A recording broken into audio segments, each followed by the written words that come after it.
Bonjour, je m'appelle Hervé Cotin, je suis enseignant-chercheur au LISA, qui est un laboratoire de recherche qui travaille sur l'environnement terrestre, la pollution atmosphérique essentiellement, mais aussi il y a une équipe qui travaille sur les environnements extraterrestres, qui essaie de comprendre le fonctionnement des atmosphères, d'objets comme Titan, de comprendre s'il y a de la chimie à la surface de Mars, ou pour ce qui me concerne, la chimie des objets comme les comètes, les astéroïdes carbonés. Et donc je travaille dans ce laboratoire et j'enseigne aussi à l'université Paris-Est-Créteil où j'enseigne à la fois, comme je suis plutôt chimiste de formation, je fais des cours de chimie classique mais aussi des cours d'astronomie, d'astrochimie et d'exobiologie, c'est-à-dire que dans certains cadres j'essaye de montrer aux étudiants comment se pose la question de savoir comment la vie est apparue sur la Terre et s'il y a des chances qu'elle ait pu apparaître ailleurs que sur la Terre. Donc je suis à la fois chercheur et enseignant.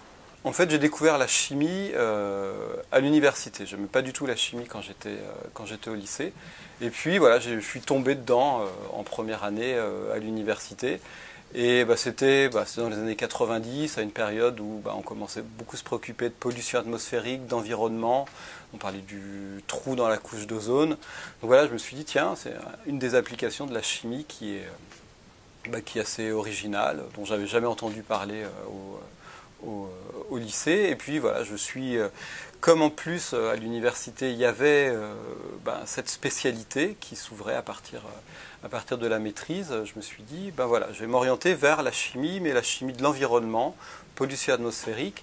Et après, toujours en me spécialisant, je me suis rendu compte que il y avait donc la chimie de l'environnement, mais il y avait aussi la chimie des environnements extraterrestres. Et ça m'a intéressé, ça m'a intrigué parce que j'avais toujours été un peu fanat de science-fiction, des films, de la littérature de science-fiction. Je me suis dit, tiens, je vais aller voir ce qui se passe là-dedans, ça coûte rien. Donc j'avais fait un stage de maîtrise sur Titan. Et puis après, j'ai accroché à cette spécialité.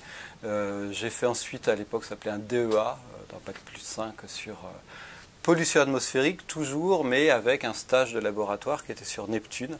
Et puis après, comme j'ai la possibilité de continuer en thèse, c'est là que j'ai choisi de travailler plutôt sur les comètes. Toujours d'un point de vue chimique, c'est-à-dire avec la formation de chimiste de l'environnement, donc plutôt analyse de molécules.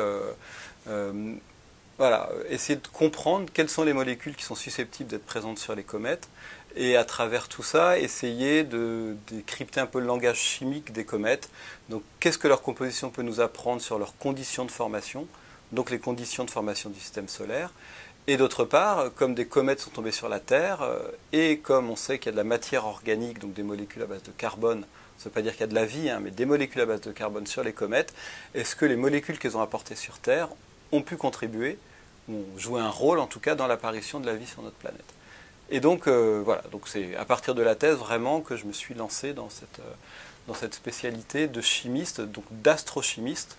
Et j'aurais tendance à dire l'une des particularités au LISA, donc il y a d'autres astrochimistes qui existent en France et partout dans le monde, mais c'est d'avoir à la fois des physiciens, mais aussi des chimistes vraiment de formation de base, comme moi, qui travaillent ensemble pour essayer d'aller plus loin et de vraiment rentrer dans le langage chimique de ces objets du côté de l'analyse et de l'interprétation. Et tu m'as dit tout à l'heure que tu étais fan de science-fiction, de ce genre de choses. Alexandre Astier, il dit souvent qu'il a changé d'avis entre le moment où il a voulu écrire le spectacle et le moment où il l'a écrit après avoir rencontré des spécialistes et discuté de la question. Donc, est-ce que toi aussi tu es arrivé avec des fantasmes un peu sur l'origine de la vie ou d'éventuelles vies ailleurs qui ont été balayées par tes études ou par tes recherches? La première chose qui a été balayée, oui, c'est le principe de réalité. C'est-à-dire que je discute encore souvent avec des amis qui me disent mais pourquoi est-ce qu'on n'est pas sur Mars, pourquoi est-ce qu'on n'envoie pas beaucoup plus de missions, pourquoi est-ce qu'on n'est pas partout dans le système solaire d'un point de vue sonde automatique et même vol habité. Et puis c'est vrai que avant je baignais dans cette idée on va aller partout. En travaillant dans le domaine on se rend compte que ça coûte cher, mais c'est pas non plus hors de prix. Après, ça, c'est un choix de priorité. Bon, ça coûte quand même cher. Et il y a effectivement peu d'opportunités d'exploration. Il y a quand même relativement peu de sondes spatiales qui partent de la Terre pour explorer. La Rosetta, on va sans doute en reparler, c'est parti il y a 10 ans. On a voilà, 1 an et demi où on va presque, non 2 ans maintenant, on se régale. Et après, quand est-ce qu'on va retourner vers une comète? On ne sait pas, c'est un grand point d'interrogation. Donc on apprend à vivre avec des opportunités fabuleuses qui sont limitées dans le temps, qu'il faut bien préparer et qu'il faut ensuite, bien sûr, ça va nous donner des années de travail pour interpréter les données. Donc on va pas s'ennuyer, hein. C'est pas parce que Rosetta, la mission s'arrête en septembre 2016 qu'on va arrêter de travailler sur Rosetta. Mais oui, voilà, on se rend compte que c'est beaucoup plus compliqué, beaucoup plus long qu'on ne l'imagine quand on n'est pas dans le domaine. Donc ça, c'est une première chose. Et puis après, sur la vie extraterrestre, ça m'a... Je ne sais pas si j'avais vraiment d'opinion avant sur les extraterrestres qui existent. Peut-être, oui, un espoir. Je me dis, ça serait sympa, ça serait bien, ça serait rigolo, ce serait intéressant. Et je pense que là, je n'ai pas changé. Là-dessus, je pense pas avoir vraiment évolué. C'est-à-dire que maintenant, si on me demande est-ce que tu crois aux extraterrestres, j'aurais tendance à dire, alors peut-être de manière un peu plus raisonnée, j'aurais tendance à dire que ça serait... Il n'y a rien a priori d'un point de vue scientifique l'empêche. Il n'y a rien, on n'est pas... alors on est loin d'avoir compris comment ça se passe, comment ça s'est passé sur la Terre, c'est déjà central. On ne sait pas comment ça s'est passé sur Terre. On a des scénarios, on élabore des scénarios, il y a l'exploration de Mars, l'exploration des comètes, ça vient nourrir, alimenter ces scénarios. Mais on n'est pas tombé pour l'instant sur un point dur où on se dit, voilà, non, il faudrait vraiment une chance sur un nombre disproportionné pour que ça puisse se reproduire ailleurs. La chimie nous dit que dans certaines conditions, il y a une évolution chimique, la matière organique se complexifie. Dans quelle mesure ça peut poursuivre tranquillement son chemin jusqu'à l'apparition de la vie? Ça, on n'en sait pas, on n'en sait rien, on progresse petit à petit. Donc je pense que le fond de ma pensée n'a pas changé, la manière de raisonner a évolué. Et peut-être effectivement, je ne m'attends plus à voir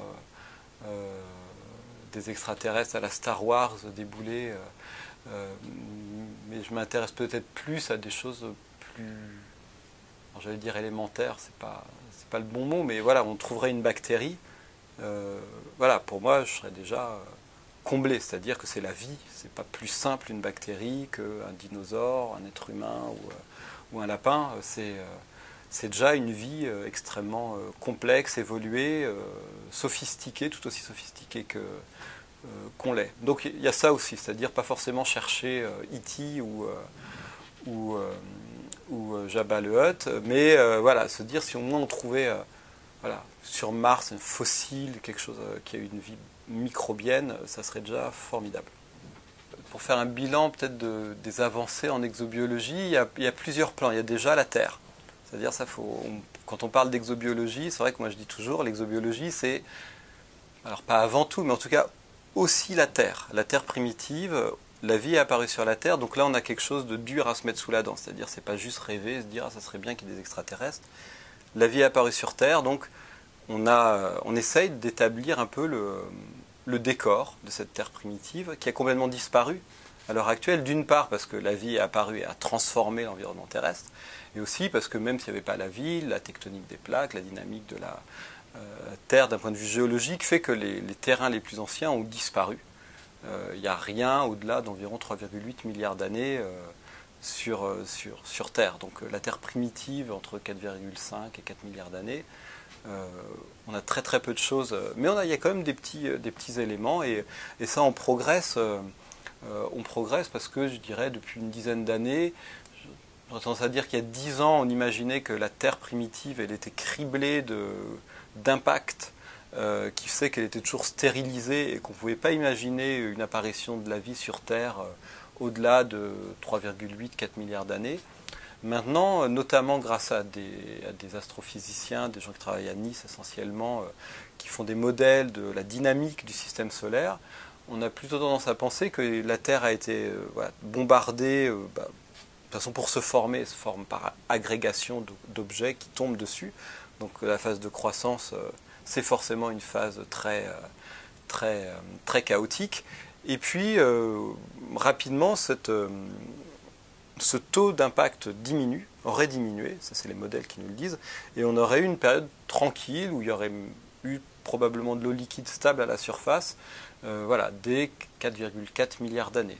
Donc déjà on a repoussé la fenêtre qu'on pourrait appeler la fenêtre d'habitabilité de la Terre. Alors ça reste encore à démontrer, mais bon, un des modèles assez dominants à l'heure actuelle, c'est ça, c'est que la vie aurait pu apparaître sur Terre bien plus tôt qu'on ne l'imaginait il y a 10-15 ans. Donc ça c'est une chose. Alors après il y a eu une reprise des bombardements vers 3,9 milliards d'années, mais bon, c'est pas sûr qu'à ce moment-là ils aient pu stériliser la Terre. Donc peut-être une Terre qui aurait été habitée plus tôt qu'on ne l'imaginait. Ensuite, la chimie, donc il y a moi je suis plutôt un chimiste tourné vers l'astro, mais j'ai des collègues qui font vraiment de la chimie des origines de la vie.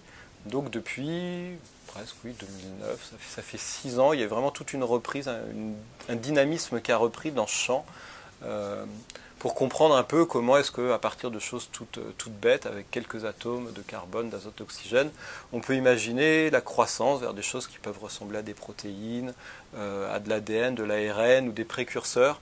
Ça, c'est quelque chose qui a à nouveau explosé au cours des 5-6 dernières années.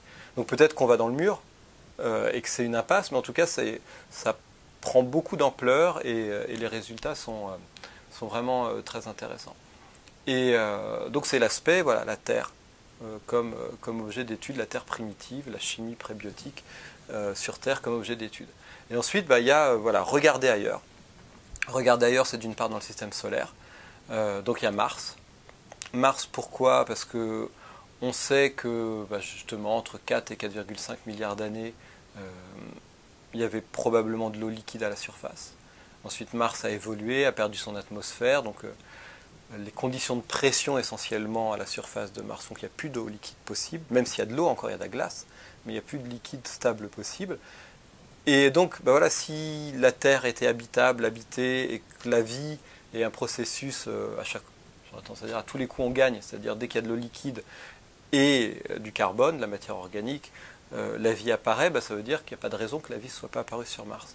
Et voilà, c'est ce qui motive des missions comme Curiosity actuellement, ExoMars, on l'espère dans quelques années, une mission européenne, pour aller cette fois-ci en allant vers des sites vraiment bien sélectionnés, des sites anciens, ce qui n'était pas le cas des missions avant, des sites où on sait qu'il y a eu de l'eau liquide, donc on va fouiller, on va voir si on trouve de la matière organique, quel type de matière organique, donc là on progresse.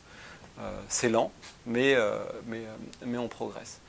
Et ensuite, donc ça c'est plutôt l'aspect eau liquide. Donc il y a de l'eau liquide sur Terre, il y a eu de l'eau liquide sur Mars, ça c'est maintenant une certitude.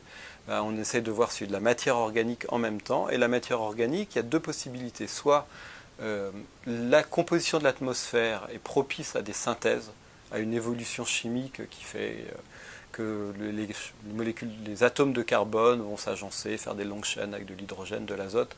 Ça c'est le cas de Titan par exemple. Titan a une atmosphère qui est une véritable usine à produits chimiques. Alors sur Titan il n'y a pas d'eau liquide, en tout cas à la surface, donc on n'imagine pas qu'il y ait de la vie qui ait pu apparaître sur Titan, mais par contre c'est une belle usine à matière organique, et c'est un objet particulier d'étude parce que si la Terre avait une atmosphère similaire à celle de Titan il y a plus de 4 milliards d'années, ce qui est loin d'être avéré, mais en tout cas si c'était le cas, là on a une production faramineuse et très importante de matière organique. Si ce n'est pas le cas, ce qui est peut-être plus le scénario actuel, c'est-à-dire une atmosphère terrestre qui n'est pas très favorable aux synthèses chimiques, à ce moment-là, la matière organique elle peut venir d'ailleurs, elle peut venir justement grâce au bombardement météoritique, parce qu'on analyse certaines météorites à l'heure actuelle et on sait qu'il y a carbone dedans et qui a des molécules organiques intéressantes, et les comètes qui sont encore plus riches en matière organique. Et c'est l'un des intérêts de la mission Rosetta, c'est de se dire, il y a des comètes qui sont tombées sur Terre, quels sont les ingrédients qui sont tombés sur la Terre. On ne pense pas qu'il y ait de la vie sur les comètes, mais par contre le mélange, avoir de l'eau à l'état liquide sur la Terre primitive et la matière organique qui tombe via les météorites et les comètes, ça peut être justement le mélange qui a conduit à l'apparition de la vie. Et donc là on est justement en train de décoder cette formule chimique qui a pu être apportée par les comètes grâce à Rosetta. Donc c'est très très compliqué, c'est long. On sait déjà que l'eau que contient la comète Churyumov-Gerasimenko n'a pas les mêmes propriétés physico-chimiques que l'eau terrestre. Donc ça ne veut pas dire que les comètes n'ont pas apporté l'eau sur Terre, parce que toutes les comètes n'ont pas le même type d'eau. On parle de rapport deutérium sur hydrogène, qui a une certaine valeur sur Terre, qui n'a pas la même valeur dans la comète Churyumov-Gerasimenko, mais dans d'autres comètes, il y a la même valeur que sur la Terre. Et dans d'autres comètes, c'est encore différent. Donc il y a un panorama très très complexe. Et donc, bon, en tout cas pour l'eau, ce n'est pas une comète comme Churyumov qui a pu apporter l'eau terrestre. Sur la matière organique, on essaye de regarder ce qu'il y a, d'analyser, et on se rend compte que le résultat ne vient pas tout seul. Pour les petites molécules, il y a des instruments Rosina par exemple, qui est un instrument qui en gros renifle, c'est une espèce de nez, c'est un spectromètre de masse qui renifle toutes les molécules gazeuses qui sont émises par le noyau, et donc qui a déjà trouvé une myriade de molécules. Moi je m'intéresse plutôt aux molécules un peu plus élaborées, donc qui ne sont pas en phase gazeuse, qui vont être analysées soit à la surface par Philae, donc on espère que ça va avoir lieu très bientôt. Il y a eu quelques analyses en novembre, donc qui vont être publiées prochainement au mois de normalement fin juillet. Il y a déjà quelques analyses préliminaires, donc on attend on espère que ça va repartir, et là il y aura une analyse plus approfondie. Et je travaille sur un instrument qui s'appelle COSIMA, donc qui n'est pas sur Philae, qui est sur le vaisseau. Et donc nous on a des données en continu, toutes les semaines on a des nouvelles données. En fait, COSIMA est un instrument qui va capturer des grains qui sont éjectés du noyau. Et ensuite ces grains on va les regarder à l'intérieur. On a un appareil photo qui va prendre en photo ce qu'il y a sur les plaques. On va voir des grains et on va se dire, là on a un grain, on veut l'analyser. Et donc on va amener la plaque en face d'un canon à ion qui va venir bombarder ce grain et arracher les éléments, des fragments de la surface du grain, et on va peser, c'est un spectromètre de masse, on va peser la masse de ces fragments. Et donc on a différentes masses, et on va se dire, tiens, là il y a du sodium, il y a du magnésium, il y a des fragments de ceci, des fragments de cela, et comme ça on analyse la composition de ces grains. Donc c'est une partie de mon travail, c'est justement de décrypter le contenu de ces grains. Donc on a des petits bouts de comètes là, qui sont récupérés par Rosetta et qui sont analysés par l'instrument COSIMA. Alors est-ce que la vie peut exister ou a pu exister ailleurs que sur la Terre dans le système solaire? C'est pas facile. Tout dépend en fait d'où on met de savoir si la formule pour que la vie apparaisse, c'est eau liquide et matière organique. Alors souvent on rajoute l'énergie, mais j'ai tendance souvent à considérer que s'il y a de l'eau liquide, il y a forcément à un moment une source d'énergie. Bon, on peut rajouter l'énergie. Donc eau liquide, matière organique. Et on sait que ça marchait sur Terre. Enfin, on pense que c'est parce qu'il y avait cette combinaison des deux que ça marchait sur Terre. Après, si ça marche à tous les coups, et assez rapidement, comme pendant plusieurs centaines de millions d'années sur Mars, il y a eu de l'eau liquide, et quelle que soit la composition de l'atmosphère martienne, il y a eu des apports de météorites, de comètes aussi qui sont tombés sur Mars, ça marche à tous les coups, il y a eu de la vie sur Mars. Donc, si on trouve un jour, et ça nécessitera sans doute, c'est pas Curiosity, je pense qu'il l'établira, sans doute pas ExoMars non plus, ça passera sans doute par un retour d'échantillons. Donc plutôt des missions qui auront lieu peut-être à la fin des années 2020, début des années 2030. Je me rappelle que c'est toujours reporté dans le temps, mais je pense que pour vraiment avoir des certitudes là-dessus, il faudra donc aller au bon endroit. Donc Curiosity participe à trouver le bon endroit, ExoMars aussi, la NASA en 2020 aussi a un projet d'un nouveau rover qui s'appelle pour l'instant Mars 2020. Donc ça participer à sélectionner le bon endroit, les bons échantillons à ramener plus tard. Et donc si on trouve qu'il y a eu de la vie sur Mars, ça voudrait dire qu'à tous les coups, on gagne. Ou qu'il y aurait contamination entre les deux. Donc ça sera pas, c'est difficile d'avoir des réponses binaires et évidentes. Bon, si on trouve qu'il y a des bactéries sur Mars encore actives à l'heure actuelle, bon, ça sera le pactole, mais c'est quand même, tendance à dire, peu probable. On ne peut pas l'exclure parce que ce qu'on voit sur Terre, c'est que une fois que la vie est apparue, elle a su s'adapter à des conditions extrêmement variées et qui peuvent nous sembler à nous très difficiles, extrêmes. Bon, si la vie est apparue sur Mars, sur une planète plutôt clémente, tempérée, on ne peut pas exclure que dans certaines niches, dans les sous-sols, voilà, dans des conditions qui sont devenues extrêmes, la vie ait pu s'adapter. Voilà, on ne peut pas dire non, c'est impossible. Voilà, ça reste à démontrer. Donc ça vaut le coup de chercher. Ensuite, dans le système solaire, l'eau liquide, c'est voilà, sans doute sous la surface d'Europe, de certaines lunes glacées. Mais même s'il y a de l'eau, voilà, il fait froid, l'apport de matière organique n'est pas forcément évident. Sauf sur Europe peut-être, parce que l'océan serait en contact avec le manteau rocheux et peut-être éventuellement des sources hydrothermales. Sinon, pour des satellites comme Ganymède, Callisto ou Titan, l'eau liquide serait en sandwich entre deux très épaisses couches de glace, d'eau toujours, mais de glace. Donc voilà, la chimie c'est peut-être moins évident là. Mais bon, on peut pas dire non, ça vaut le coup de chercher. Mais ça reste assez limité. Et la perspective après, c'est bien sûr les exoplanètes. Alors là, on ne peut pas y aller, mais on peut se contenter de les regarder. Mais ce qu'on constate, c'est que voilà, depuis 1995, on a détecté 2000. D'un point de vue exobiologique, elles sont quasiment toutes inintéressantes parce qu'elles sont très grosses près de leur étoile.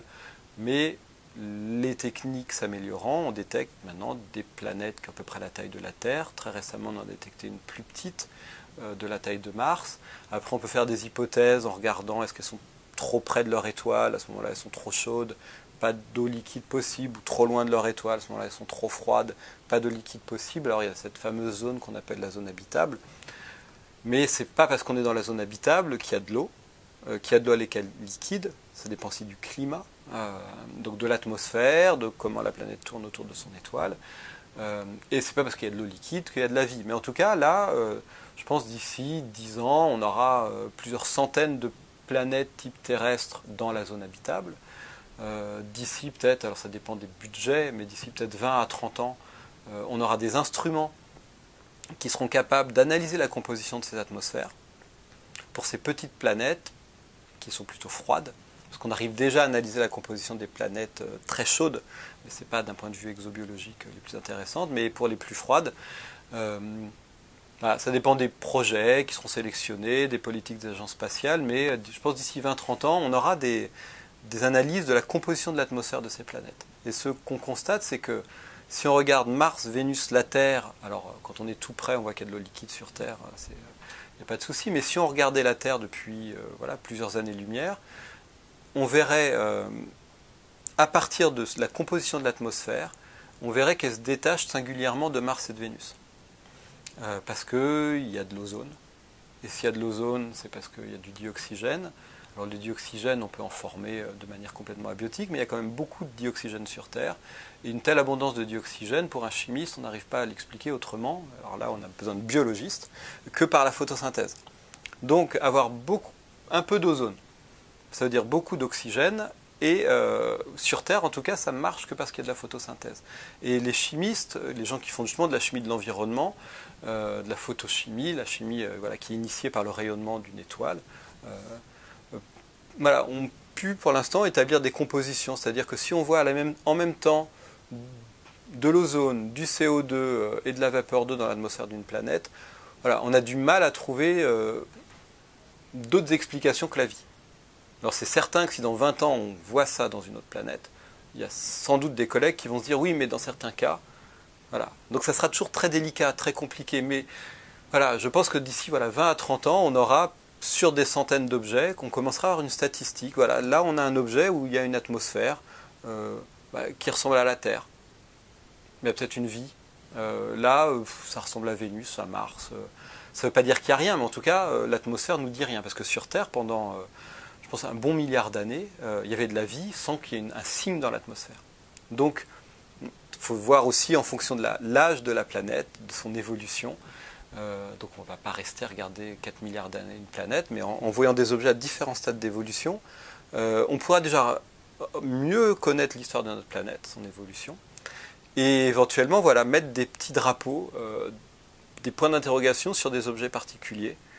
Et probablement on devra fouiller, on aura des combinaisons chimiques assez étonnantes, stupéfiantes, et se dire, bah là, non, là il y a un gros point d'interrogation, s'il n'y a pas un truc vraiment hors norme, qui pourrait être la vie, on ne peut pas expliquer cette composition. Et donc je pense que c'est à l'horizon de quelques dizaines d'années qu'on aura ce type de données.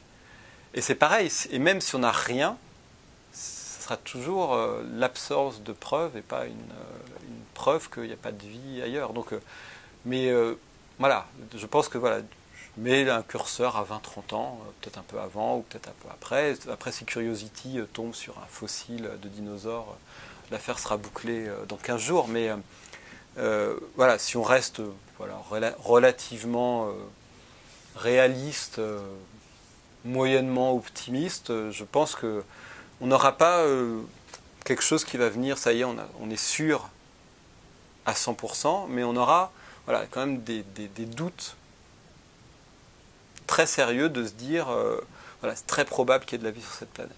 Avec des gens qui diront non, des gens qui diront oui, des gens qui diront c'est pas. On ne peut pas exclure un signal de type SETI, qui serait effectivement une preuve flagrante, c'est-à-dire un jour on reçoit un signal intelligent, une émission radio volontaire ou involontaire, mais bon, peut-être que la question peut être tranchée, c'est ça, du jour au lendemain. Mais si, en dehors des bonnes surprises, le cadre logique, c'est voilà, avoir des... Je mettrai le curseur peut-être à une vingtaine d'années, peut-être le retour d'échantillons martiens qui peut vraiment nous donner des choses très, très concrètes, ou les exoplanètes aussi, je dirais, oui, dans 20-30 ans. Mais il ne faut pas s'attendre, c'est ça, parfois je lis dans la presse ou des gens qui s'attendent qu'un jour, voilà, il va y avoir quelque chose qui va tomber et on sera sûr et on va passer brusquement de on est sûr à on n'est pas sûr à on est sûr. Moi, je pense qu'au mieux, on aura des sérieuses présomptions, mais avec toujours un débat scientifique qui sera peut-être du genre de ce qu'il y a eu en 1996 avec la météorite, la fameuse météorite martienne, où une première analyse dit ça y est, on a des petites bêtes dans une météorite qui vient de Mars, et puis quelques semaines après, une autre équipe qui va inventer des arguments contraires. Et puis voilà, plusieurs années, et puis au final, une espèce de doute, en tout cas des choses qui montrent que ce n'est pas suffisant. C'est-à-dire que dans cette météorite, les observations ne sont pas suffisantes pour dire il y a eu de la vie sur Mars. Voilà, et donc dans la question est-ce qu'il y a de la vie ailleurs, on ne peut pas se contenter d'avoir de l'eau tiède, quoi. Il faut avoir des choses un peu solides. Comment est-ce que je réagirais je sais pas, déjà je sais qu'a priori ça ne viendra pas de moi, parce que ce que je fais c'est plus justement établir les ingrédients qui ont travaillé, qui ont participé à l'apparition de la vie sur la Terre. Je pense que je trouverais ça logique. Enfin, je sais pas, moi ça m'étonnerait pas, voilà, je ne peux pas dire autre chose que il n'y a rien qui s'oppose à ce que la vie apparaisse ailleurs. Mais par contre, quand je dis la vie, c'est pas E.T. La vie, ça peut être...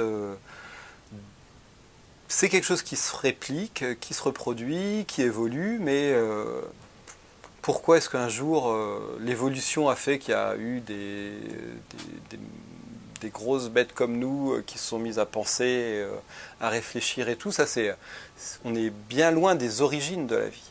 C'est l'évolution, et ça dépasse complètement le cadre de mes compétences. Quand je parle de vie, oui, c'est des petites bactéries. Et ça, je pense que ça serait pas, voilà, ça serait pas étonnant. Et si on laisse de côté le scientifique en toi, Mm-hmm. qu'est-ce que tu penses de l'éventuelle existence d'être justement conscient et intelligent? Ah, bah, je pense que ça serait cool. Enfin, ça serait marrant. Enfin, ça serait, oui, bien sûr, ça serait super intéressant. Parce que Alors moi, oui, j'aurais tendance à me dire, bah alors comment est-ce qu'ils sont fichus chimiquement, c'est-à-dire est-ce que c'est du carbone, je pense quand même, mais est-ce que c'est des acides aminés, est-ce que c'est de l'ADN, de l'ARN, voilà, est-ce que voilà justement quelle solution a trouvé la chimie, enfin en tout cas quel outil chimique la vie a utilisé pour conduire à ces êtres. Mais alors même une bactérie, ça me suffirait pour faire ce job. Mais non, après oui, ça serait, je pense, de l'intérêt, de la curiosité. Comment ils pensent, est-ce qu'ils se baladent de planète en planète, est-ce que... Non, oui, à part oui, de la curiosité, mais à ce moment-là, presque au même stade que n'importe qui, je pense. Je pense qu'effectivement, le côté extraterrestre tel que on le conçoit via les films, la littérature de science-fiction, c'est presque autre chose, enfin c'est presque un autre champ de recherche que celui des origines. C'est l'évolution là. Par contre, cette réflexion, elle est menée même sur Terre par des gens qui font de l'évolution. Pourquoi est-ce que, voilà, à un moment, l'une des voies de l'évolution, ça a été nous. En quoi est-ce qu'on est... Voilà, c'est une solution. On fonctionne, ça marche. Bah oui, c'est la survie des plus adaptés. Donc pour l'instant, on survit. Mais pour moi, c'est dissocié de la question de l'origine. Ouais, ça me fait penser à ce qu'on appelle le paradoxe de Fermi, c'est-à-dire s'ils existent, il y en a forcément, si la vie est courante, il y en a forcément qui sont apparus quelques centaines de millions d'années avant nous, voire quelques milliards d'années, donc avec des centaines de millions d'années d'avance technologique sur nous, ils ont les capacités de voyager, de coloniser des galaxies. Oui, peut-être que effectivement, moi, ce qui me semble le plus... probable, j'en sais rien, mais ce qui, moi qui emporte le plus ma conviction, ça serait effectivement que si la vie est commune dans l'univers, alors déjà il y a des échelles de taille, commun à l'échelle de quelque chose qui est infini. Est-ce que c'est tous les systèmes planétaires ou est-ce que c'est un par galaxie? Ça, de toute façon, ça serait banal à l'échelle de l'univers. J'aurais plutôt tendance à dire que déjà d'une part, le fait que la vie apparaisse conduise à une évolution vers des êtres qui ont envie de se balader de planète en planète, c'est peut-être déjà un goulot d'étranglement qui est un goulot majeur. Et d'autre part, et ça oui c'est un peu ce dont je parlais tout à l'heure, ce qui change en faisant ce boulot, c'est que le voyage interplanétaire et même interstellaire, c'est quelque chose d'horriblement compliqué, c'est-à-dire que atteindre, alors on se dit il n'y a qu'à aller plus vite, oui on peut aller plus vite, mais aller plus vite, plus on va vite, la moindre petite particule de poussière interplanétaire, ça crève la carlingue du vaisseau et c'est fini. Donc peut-être que l'un des freins à l'expansion d'une civilisation, ça peut être justement le voyage spatial. Alors après, rien n'arrête les ondes électromagnétiques. Donc on ne peut pas exclure une communication. Mais pour moi, c'est ça, les deux vraiment goulots d'étranglement, c'est l'évolution vers une civilisation qui a envie d'aller voir ailleurs. Je ne suis pas trop dans les gens qui sont pessimistes et qui disent de toute façon on va tous mourir d'ici 100 ans et la civilisation humaine ne va pas résister. Bon, ça fait pas trop partie de ce que je pense, mais le voyage spatial, je pense que c'est quelque chose d'horriblement compliqué. Et après, voilà, la physique, le contexte actuel de la physique, qui a fait ses preuves, beaucoup de choses montrent que voilà, s'approcher de la vitesse de la lumière, c'est compliqué. Aller à l'étoile la plus proche, à la vitesse de la lumière qu'on n'est pas capable d'atteindre, c'est 4 ans. On va à un dixième, c'est 40 ans. Un centième, c'est 400 ans. Mais même en allant à ces vitesses faramineuses, voilà, il faut avoir des protections qui font que c'est horriblement compliqué. Donc, voilà. Mais peut-être, voilà, ou peut-être qu'ils sont là, mais qu'ils se disent on n'est pas prêts. Donc on les surveille vaguement. Et on verra un jour. Je ne sais pas. En général, souvent dans la science-fiction, le problème est réglé. C'est-à-dire que c'est qu'ils existent. Donc ils arrivent, ils sont là. Il y a parfois au détour d'une nouvelle, où il y a des choses assez intéressantes, justement sur... des vies qui ne sont pas sur du carbone, donc il y a des choses assez intéressantes là-dessus, Ça s'appelle We Others. Je me rappelle plus le nom de l'auteur, mais c'est juste une courte nouvelle où il y a une espèce à un moment. Justement, ça démarre en disant, voilà, on a été en gros préparé à l'invasion extraterrestre avec le vaisseau qui arrive, qui explose la Maison Blanche, des choses comme ça. Et alors que là, en fait, c'est une espèce de genre de petite de mousse qui tombe du ciel et qui va recouvrir tout et qui prolifère et qui est complètement indifférente à l'être humain. Mais en fait, voilà, c'est ça. C'est une forme de vie qui voyage comme ça dans l'espace et pas volontairement. Et puis là, elle tombe sur Terre et bon, ça se termine, c'est assez court, mais on se rend compte qu'en fait, elle va conquérir la Terre sans le vouloir. Mais parce qu'elle est tombée sur Terre, elle se développe et prolifère. Et c'est pas, voilà, c'est pas des grands méchants avec des vaisseaux spatiaux qui viennent nous tuer pour faire de la place. C'est vivant, mais c'est pas conscient au sens où mais ça veut se reproduire, ça évolue et c'est fini pour nous.